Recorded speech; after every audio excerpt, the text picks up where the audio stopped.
Aujourd'hui, je vais parler pendant quelques minutes les facteurs d'un réveil spirituel. Les facteurs d'un réveil spirituel. Ça devient des facteurs parce que ça devient comme des déclencheurs. Vous savez, Dieu ne fait rien sans toutefois user de quelque chose. Donc, Dieu passe à travers quelque chose pour déclencher, ou soit pour créer ou fonder ce que lui veut exactement. Dieu, pour créer la terre, il a utilisé sa parole. Donc, Dieu aussi, pour déclencher un réveil spirituel quelque part, il y a des choses que Dieu utilise pour déclencher un réveil. Et c'est ces choses que j'ai renommées les facteurs. Et le premier facteur, mes amis, d'un réveil spirituel dans vos vies, ou soit dans ta famille, ou soit quelque part, il y a ce que j'ai renommé les points de contact. Ça me peut dire à entendre, mais je vais vous expliquer. Premier facteur d'un réveil spirituel, c'est le point de contact. Point de contact, cela veut dire quoi? Dieu utilise quelque chose. La volonté de Dieu est là. Mais Dieu passe par quelque chose afin que cette chose en question soit le point de contact de ce que toi tu désires. Un jour ici, j'avais dit ceci, qu'il y a des choses qui quitteraient dans ta vie que lorsqu'on va t'imposer les mains. Ça, c'était juste un exemple. Donc, l'imposition des mains devient comme un point de contact pour recevoir ce que tu désires. Le premier point de contact que Dieu est en train d'utiliser pour déclencher un réveil spirituel quelque part, c'est l'homme. Amen. C'est l'homme.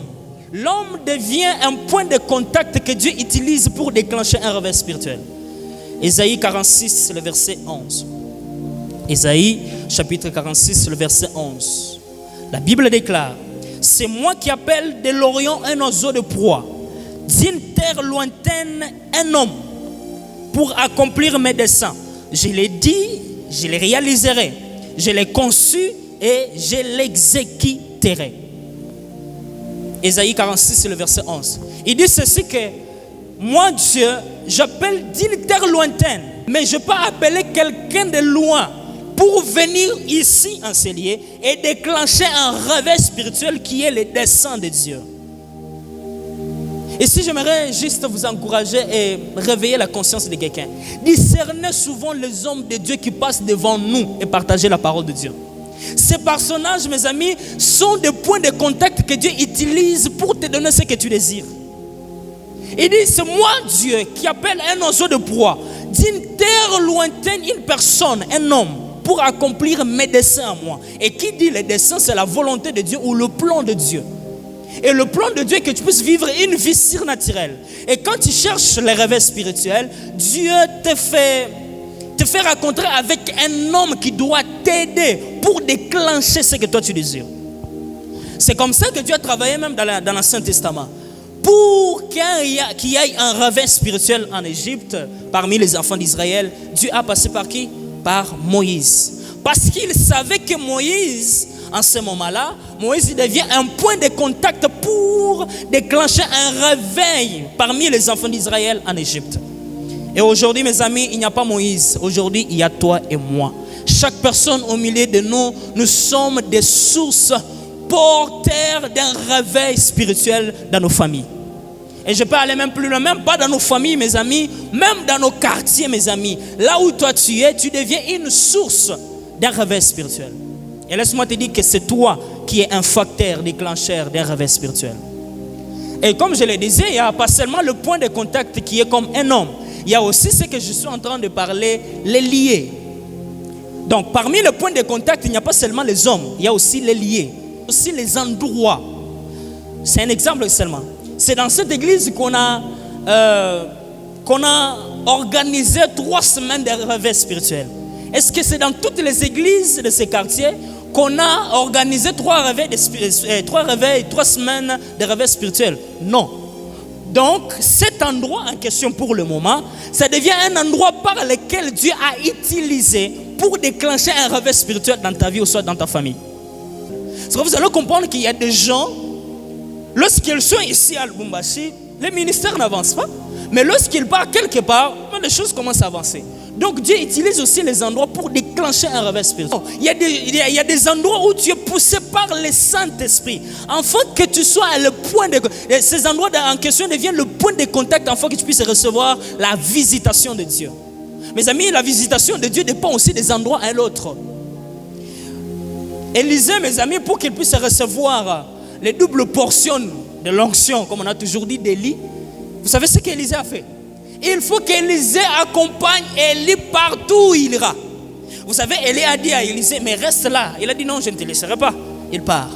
Il se retrouve encore à un endroit. Élie dit à Élisée, reste là. Élisée a refusé. Jusqu'à ce qu'il est parti à un endroit où il y a eu l'enlèvement d'Élie. En ce moment-là, Élisée a retrouvé les doubles portions de ce qu'il cherchait. Mes amis, si vous voulez chercher un réveil spirituel dans vos vies, discernez les endroits, les lieux où Dieu est en train de vous dire d'aller. C'est là est caché le réveil spirituel. C'est la même chose qui s'est fait avec Abraham. Il a dit ceci à Abraham, vas-y, prends ton fils unique, celui que tu aimes. Je vais te montrer un endroit où tu iras m'adorer, où tu vas le sacrifier. Donc, à la montagne, là où Abraham est parti avec son fils, devient un point de contact pour que Dieu visite Abraham.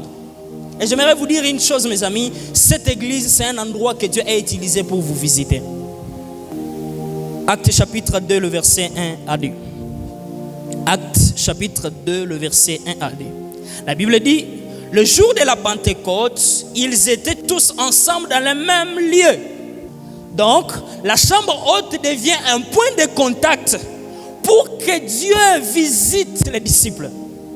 Il a dit ceci, ne soyez pas pressés d'aller. Un facteur qui déclenche un réveil spirituel. Ça peut être ici, dans cette église. Ça peut être, je ne sais pas, dans ta chambre lorsque tu pries. Je ne sais pas où, mes amis. Mais c'est quoi un endroit où tu te sens, où tu sens vraiment que Dieu peut m'utiliser ici. Et ces endroits, mes amis, ces endroits doivent être poussés par le Saint-Esprit. Où est-ce que le Seigneur te dira, vas-y là-bas. Deuxième facteur d'un réveil spirituel, c'est la puissance et l'onction du Saint-Esprit. Dans mon introduction, je nous ai dit ceci, que le noyau central d'un réveil spirituel, c'est le Saint-Esprit. Mais le Saint-Esprit utilise sa puissance et son onction pour déclencher un réveil. Parce que le Saint-Esprit n'est pas une puissance, mais le Saint-Esprit a la puissance. Le Saint-Esprit n'est pas l'onction, mais le Saint-Esprit a l'onction. Donc, le Saint-Esprit, en tant qu'une personne spirituelle, libère ce qu'il a. Il libère la puissance et l'onction pour déclencher un réveil spirituel quelque part. C'est pourquoi vous allez comprendre qu'il n'y a jamais eu de réveil spirituel sans la manifestation de la puissance du Saint-Esprit. Si tu me dis que dans ton église il y a un réveil, donc il faut que le dynamisme de Dieu soit tangible et palpable. Luc chapitre 4, le verset 18-19. Mes amis, aujourd'hui, si tu veux que les démons de ta famille puissent fuir, tu as besoin d'un revêtement de l'onction du Saint-Esprit. Jésus, au début de son ministère, mes amis, il a été d'abord revêtu de l'onction du Saint-Esprit. C'est pourquoi à chaque fois que Dieu t'appelle, mes amis, il te donne une capacité, l'onction, en d'autres guillemets, qu'on appelle la provision céleste de Dieu pour accomplir la volonté de Dieu. Il te l'accorde, mes amis. Et si je suis en train de vous dire ces choses, c'est pour avoir la conscience qu'avant de faire quelque chose, ayez la conscience que vous avez cette capacité spirituelle qui va vous aider à accomplir ce que vous voulez. La place où il y a un réveil spirituel, notamment il y a la manifestation des dons de l'esprit. Mes amis, c'est étonnant de voir de passer toute une semaine en train de prier, qu'il n'y a même pas un message provenant de la part de Dieu. Amos est en train de dire ceci, lorsque Dieu parle, l'on prophétise. Donc c'est lorsque Dieu est en train de parler que les hommes sont en train de prophétiser. Donc si les hommes ne prophétisent pas, donc Dieu ne parle pas. Impossible. Chaque jour Dieu parle. Et si Dieu parle, donc les hommes doivent prophétiser. Troisième facteur que Dieu utilise, mes amis, pour déclencher un réveil spirituel, c'est la parole. Troisième facteur, c'est la parole de Dieu. La parole de Dieu, mes amis, lorsqu'elle sort, elle vient réveiller notre conscience. C'est ce que Jésus-Christ a fait. Jésus n'a pas commencé à faire le miracle directement, non. Il a commencé d'abord à réveiller la conscience des enfants d'Israël à travers d'abord la parole. En commençant par leur propre loi. Il a dit ceci, que dans vos lois, on a dit ceci, ceci. Mais moi, je vous dis, il faut faire ceci, cela. Ok. Et les gens commencent à comprendre, oh, donc il faut ça, ça. Psaume chapitre 119, le verset 5. La Bible dit ceci.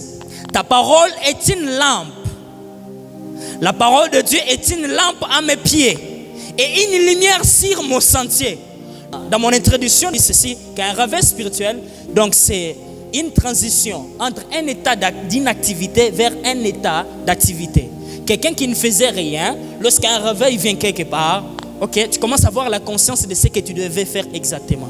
Donc Jésus-Christ est venu réveiller la conscience des gens à travers la parole. Il a commencé à leur parler. Il parle, il parle, il parle, il parle. Ok. Et lorsque les gens commençaient à comprendre, ils se sont maintenant réveillés. Mes amis, ici j'aimerais vous dire, mes amis, une chose seulement. Tout ce qu'on nous prêche du haut de cette chair, c'est vrai et c'est exact. Si vous ne les considérez pas, je ne sais pas dans quel moyen vous devez chercher un réveil.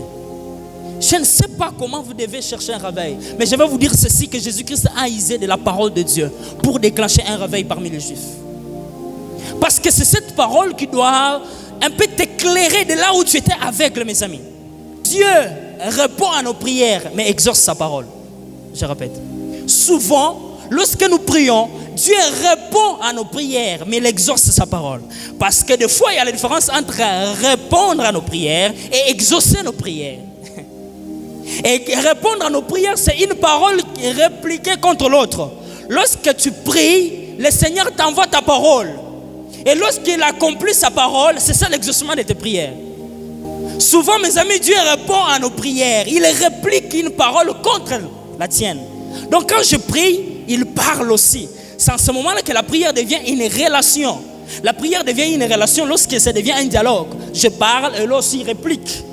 Donc souvent, mes amis, Dieu répond à nos prières, il exauce à sa parole. C'est pourquoi j'ai toujours dit ceci, mes amis, ne faites jamais confiance à vos prières. Faites confiance à la parole de Dieu. Faites confiance au Dieu qui écoute la prière. Parce que quand quelqu'un commence à mettre la foi dans la prière, tu deviendras orgueilleux. C'est pourquoi quelqu'un il te dira ceci, que l'onction que j'ai, c'est parce que j'ai fait 40 jours de prière. Donc, lui, il a mis la confiance dans les 40 jours de prière au lieu de mettre confiance à celui qui écoute la prière. Or, il y a des gens qui reçoivent l'onction sans toutefois faire 40 jours de prière. Alors, lorsque Dieu utilise sa parole pour déclencher un réveil, chaque parole qui sort de la part de Dieu, ou soit chaque parole inspirée par le Saint-Esprit, a le pouvoir de te corriger de là où il y avait les erreurs. Et elle a le pouvoir de t'instruire de là où tu étais ignorant. Elle a le pouvoir de t'enseigner de là où tu étais ignorant aussi. C'est pourquoi, dès Timothée chapitre 3, le verset 16, il dit « Toute écriture est inspirée de Dieu ». Ça, c'est l'écriture. Mais Pierre a dit ceci, qu'aucun homme n'a parlé de sa propre part. Il dit c'est poussé par le Saint-Esprit que les hommes ont parlé de la part de Dieu. Donc c'est à chaque fois qu'un homme parle de la part de Dieu. Donc le Saint-Esprit inspire un homme pour te parler à toi. Chaque parole qui sort de la part d'un homme inspiré par le Saint-Esprit a la capacité de t'instruire, de te corriger là où il y avait des erreurs, de t'enseigner et de te convaincre.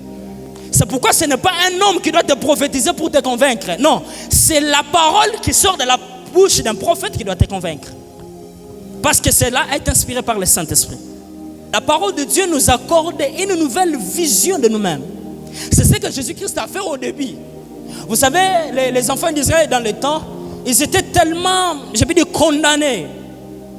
Alors Jésus-Christ a commencé un peu à leur parler pour être libre exactement. C'est pourquoi il est écrit ceci: si Christ vous a franchi, vous serez réellement libre. Or, ce n'est pas la prière qui a franchi, mais c'est la vérité qui a franchi. Des fois, mes amis, ce n'est pas la prière que nous avons besoin. Des fois, c'est juste que tu as besoin d'une parole. C'est pourquoi vous allez comprendre qu'à chaque fois que Dieu veut déclencher un réveil spirituel dans l'Ancien Testament, c'est par une parole. Il a dit à Gédéon, va avec la force que tu as. Mais papa, je suis le plus petit de Manassé. La parole sort. Il dit, je serai avec toi. Va avec la force que tu as. Mes amis, tu as besoin d'entendre une parole provenant de la parole de Dieu. C'est cela qui doit te booster, de continuer malgré les découragements. Alors, lorsqu'une parole sort, mes amis, ça nous demande juste une seule chose qui est nécessaire. C'est juste la foi. Est-ce qu'on peut changer notre manière un peu de vivre la vie chrétienne? Mes amis, la vie chrétienne, ce n'est pas où tu bouges ton voisin à gauche et tu bouges aussi à droite. Donc tu vois ce qu'il fait, toi aussi tu fais la même chose. Non, ça c'est pas la vie chrétienne. La vie chrétienne est comparable à un stati. Qu'il y ait la pluie, qu'il y ait le vent, les stati restent toujours stati. Et c'est ça la vie chrétienne. Vous savez, lorsque nous sommes dans un moment de chaos, Dieu ne vient pas changer ce qu'il t'a dit hier. Il répète toujours la même chose. Il ne parle ni à haute voix, ni à mi-voix. Ce qu'il t'a dit hier, c'est ce qu'il doit répéter même aujourd'hui lorsque tu seras dans des circonstances difficiles. C'est ce qu'il a fait avec Marie et Marthe. Ils sont partis auprès de Jésus. Il dit, Jésus, il est en croix seulement. Et le jour où Jésus-Christ, le temps où Jésus-Christ s'est retrouvé auprès du tombeau, il dit, maître, il prie déjà. Il dit, Marie, n'ai-je pas déjà dit que si tu crois, tu verras la gloire de Dieu? Jésus-Christ n'a pas ajouté une parole. Il a juste rappelé Marie ce qu'il avait déjà dit. Donc, que ce soit difficile ou pas, mes amis, cette parole que Dieu a dit pour toi hier, c'est ce qu'il te dira encore aujourd'hui. Et la parole qu'il t'a dit hier, c'est la Bible que nous sommes en train de partager aujourd'hui. Il y a des fois, nous les chrétiens, lorsque nous sommes dans les circonstances difficiles, des fois, c'est comme si nous voulons que Dieu puisse créer une autre Bible. C'est comme si les paroles de la Bible ne fonctionnent pas. C'est comme si ça fonctionne seulement lorsque nous sommes dans le bonheur. Lorsque nous sommes dans le malheur, c'est comme si nous voulons que Dieu puisse créer une autre Bible pour nous, afin que les choses avancent, mes amis. Non. Ce qui a été écrit hier là, c'est ce qui te dira encore aujourd'hui. Quatrième facteur plutôt d'un réveil spirituel, c'est les prières. Je n'ai pas dit la prière, j'ai dit les prières au pluriel. Les prières. Éphésiens chapitre 6, le verset 18. Si vous voulez vraiment que l'atmosphère du Saint-Esprit règne dans vos vies, si vous voulez que le règne du Saint-Esprit, que l'atmosphère du Saint-Esprit règne dans vos familles, priez. Je vous dis franchement, priez. Je dis bien, je répète encore mes amis, priez. Priez. Priez mes amis. Et j'aimerais, ici je parle de les prières au pluriel mes amis. Faites toutes sortes de prières. Faites toutes sortes de prières mes amis si vous voulez déclencher un réveil spirituel quelque part. La prière que je suis en train de parler, ce n'est pas la prière collective ici. Je parle d'abord de la prière qui est comme une intimité personnelle avec le Seigneur et avec le Saint-Esprit. Mes amis, priez. Je vous répète encore, priez. Vous allez comprendre que lorsque le diable vient attaquer quelqu'un, la première des choses que le diable vient faire, il vient fermer la bouche de quelqu'un. Et la deuxième des choses, il vient fermer les oreilles. Et troisièmement, il ferme aussi les yeux de quelqu'un. Donc, vous allez comprendre qu'à chaque fois que tu as un problème, c'est difficile de prier pour ton problème. Tu as un problème, mais quand tu veux entrer dans la prière, tu vois que les paroles ne sortent pas. Les paroles ne sortent pas. Donc, le diable vient boucler ta bouche et de ne pas prier. Et tu verras que lorsque tu prends la décision de prier, les choses changent. Mes amis, faites une prière, une relation, et non une méthode. Les gens qui font des grandes choses avec Dieu, ce sont les gens qui ont transformé de la prière une relation, et non comme des méthodes. Tu veux que Dieu t'utilise dans les dons spirituels? Mes amis, fais de la prière une relation et non des méthodes. Ne viens pas seulement prier lorsqu'il y a prière dans cette église. Fais de la prière une relation. La prière devient une relation lorsque ça devient une vie. Lorsqu'une prière est une relation, c'est en ce moment-là qu'on appelle que la prière est une vie. C'est en ce moment qu'on est en train de nous enseigner que la vie de prière, elle devient une vie lorsque c'est une relation et non une méthode, mes amis. Une prière qui est comme une méthode, vous savez c'est quoi? C'est les sensations, voulais-je dire, les sensations. Lorsque quelqu'un a une vie de prière, il ne s'accroche pas seulement aux sensations. Je vous ai toujours dit ceci, que les sensations dépendent d'une saison à l'autre. Les sensations sont comme des saisons. À Lubumbashi, il y a des saisons où il fait froid. Donc tout le monde devra avoir des jaquettes. C'est ça ce qu'on appelle les sensations de la prière. Donc il y a un moment où je prie, où tu sens, tu as envie de sauter. Tu as envie peut-être de crier. Les sensations de la prière dépendent d'une saison à l'autre. Ce n'est pas parce que quelqu'un est en train de manifester les sensations de la prière qu'en ce moment-là que la prière devient une relation. Non. La prière devient une relation, mes amis, lorsque premièrement il y a ce qu'on appelle la persévérance. Vous savez, quand tu pries aujourd'hui, demain tu lâches. Non, non, non, non, quand même, impossible. La prière devient une relation lorsqu'il y a premièrement la persévérance, mes amis. Persévérons dans la prière. Même si tu ne pries pas pour ta vie, mes amis, tu devais un peu quand même prier pour toutes sortes de prières, comme je l'ai dit. Transformez votre manière de prier, mes amis, à une relation. Quelqu'un qui a transformé de la prière en une relation n'a pas besoin même de crier. Il a besoin juste de dire un mot seulement. Parce qu'il sait que la prière nourrit l'âme. Et lorsque la prière nourrit l'âme, mes amis, il sait que même si je parlais un mot, cela doit déclencher un miracle. La prière est une méthode lorsqu'on prie réciproquement, en cas de problème. Donc c'est lorsque j'ai un problème, c'est à ce moment-là que je prie. Il y a des chrétiens comme ça, hein? Ils ne prient pas. Donc c'est lorsqu'il y a un problème que tu verras là à l'église, là, la prière est une méthode pour toi pour résoudre ton problème. Mais la prière est une relation lorsqu'on prie avec persévérance. Qu'il y ait des problèmes ou pas, moi je prie parce que je sais que la prière est la santé de l'esprit. La prière est une méthode, mes amis, on prie lorsqu'on a envie. Je ne sais pas si ça vous arrive. Il y a des gens qui prient comme ça. Lui, il prie quand il a envie. Donc s'il n'a pas envie de prier, je connais des sœurs comme ça, il se connaît déjà même. Donc lui prie lorsqu'il a envie de prier. Lorsque tu n'as pas envie de prier, tu ne pries pas. En ce moment-là, la prière devient une méthode pour toi et non une relation. Et lorsque la prière est une méthode, mes amis, on ne va pas entrer dans la profondeur avec le Saint-Esprit. Tu ne vas jamais entrer dans la profondeur. Et jamais tu n'auras jamais une autre dimension de connaître Dieu. Impossible. Impossible, mes amis.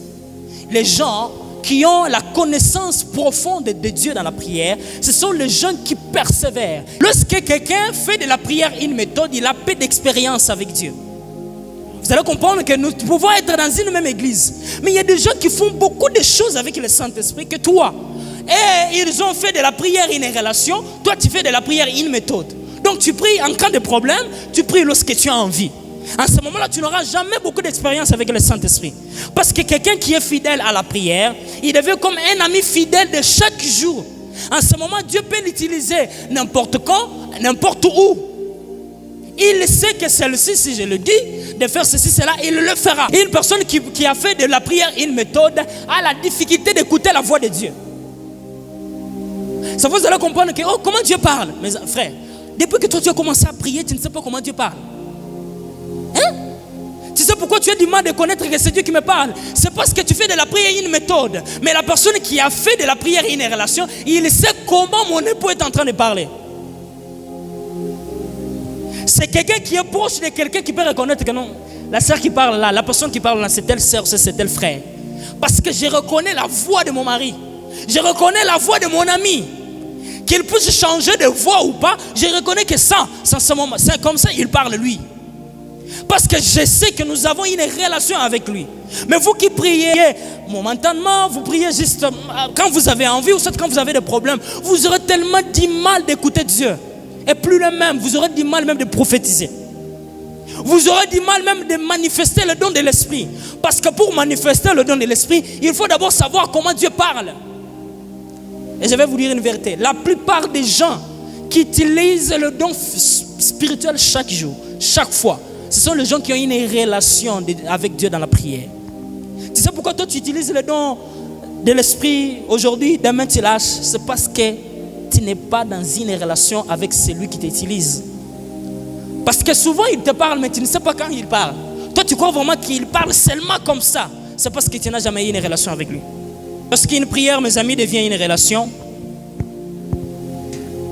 ça augmente la soif. Lorsque la prière devient une relation, mes amis, ça augmente la soif. Lorsque la prière est une méthode, on n'a pas soif de Dieu. Parce qu'on vient le voir seulement en cas de problème. Ça devient une méthode. Et c'est un conseil qu'ils sont en train de donner à nous en tant que jeunes, mes amis. Faites de la prière une relation et non une méthode. Faites de la prière une vie et non des sensations. Je ne refuse pas des sensations dans la prière, mais ne vous fiez pas à ces choses, mes amis. Ça dépend des temps aux autres, mes amis. Ça dépend. Quand quelqu'un transforme la vie de prière à une relation, même les pensées deviennent des requêtes de prière. Il sait que lorsque je suis en train de penser, je suis en train de prier. Il sait que lorsque je suis en train de causer avec mes amis, je prie directement.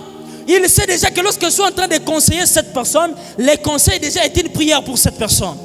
Parce que c'est une relation. Mais toi qui fais de la prière une méthode, tu attends seulement que tu puisses te mettre à genoux. Tu attends seulement que tu puisses commencer, Seigneur, je te dis merci, Seigneur, unitakase, Mungu, Rom takatifu. Ce moment-là, tu commences à comprendre que je prie. Mes amis, non. Si l'adoration est une vie, un style de vie, même la prière est un style de vie. La prière est une relation lorsqu'il y a des questions. Pourquoi nous n'arrivons pas à poser Dieu des questions dans la prière? Oh, Seigneur, non, explique-moi. Et si ça ne va pas? Mes amis, quand tu es dans une relation, il y a des questions. Baba, maman, parle aux enfants, Dieu, je peux comprendre tout. Mais toi, baba, tu ne sais même pas que Dieu a parlé. Tu ne sais même pas que Dieu te dit que non, ne prie pas ça. Non, mes amis, la prière devient une relation lorsqu'il y a des questions, mes amis. Posez-vous avec Dieu des questions. Pourquoi vous n'arrivez pas à comprendre que Dieu est présent avec vous? Il a dit ceci aux enfants d'Israël. Avant que vous puissiez parler, moi je sais déjà de quoi vous devez prier. Il dit avant que vous puissiez finir, moi Dieu, j'exorce déjà vos prières. Dans la présence de Dieu, ayez la conscience, mes amis, qu'il y a une personne qui m'écoute. Un jour j'expliquais à mes enfants, je les ai posé la question. Quand vous priez, vous pensez que Dieu est où? Ils m'ont répondu, ils étaient librement. Ils ont dit que quand nous prions, nous croyons que nos prières partent au ciel. Donc il faut que la prière, Dieu est au ciel, en ce moment que nos prières à nous doivent affranchir tous les cieux pour arriver auprès de Dieu. Non, ça, ce n'est pas la présence de notre Dieu quand même. Notre prière avec cette dispensation, mes amis, ce n'est pas tes prières qui partent jusqu'au ciel. Tes prières, seulement là où tu es là. Même dans le moment où tu es en train de penser.